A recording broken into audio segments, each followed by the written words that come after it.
Good morning, Matt. Lovely weather we've got out here today. So what we're going to do is have a look at Carolina's technique, especially as she's just come back from surgery. Okay. So we'll get some full starter on the water and see how she's looking. Yeah, that's great. Gotta love these early morning starts.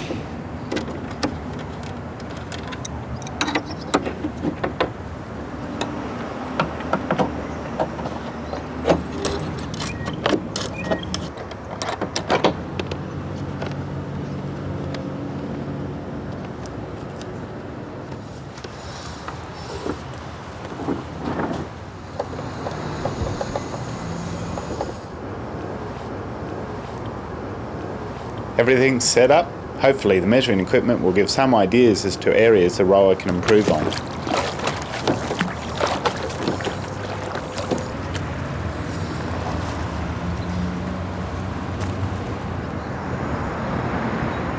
Now we can analyse the rower's power distribution.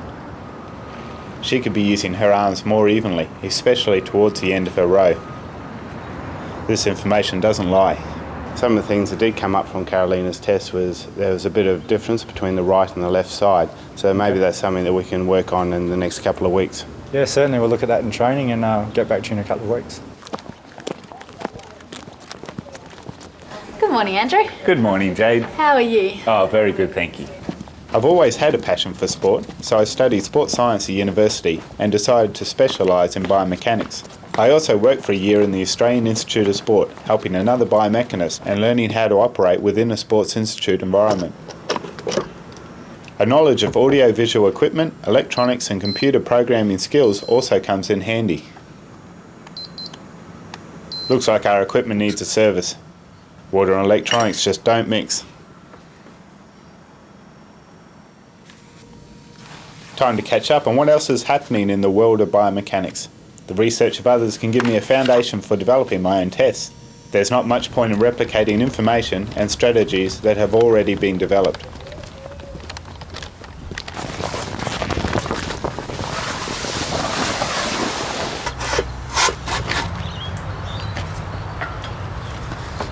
We'll have a look at some of the factors like her velocity, both horizontal and conversion into vertical velocity. Perfect. At the actual point of takeoff. We'll try to filming you from two cameras, two different angles, to find critical spot of beginning of curve.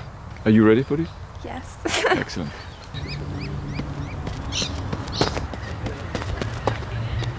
There should be an easier way of recording this information and getting the results to the athlete sooner. They need immediate feedback on their consistency. Too much. You're in dead position, and you're really flying with the bar.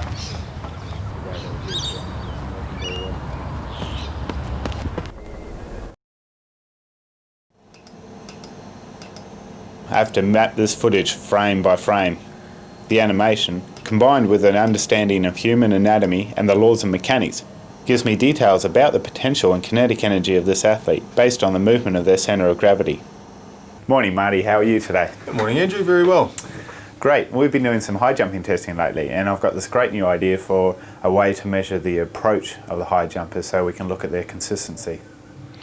Okay. Look, if you want to put something down on paper and get it to me, it's a few facts and figures and how much you think that'll cost, whether you've got the coaches on side with all of this.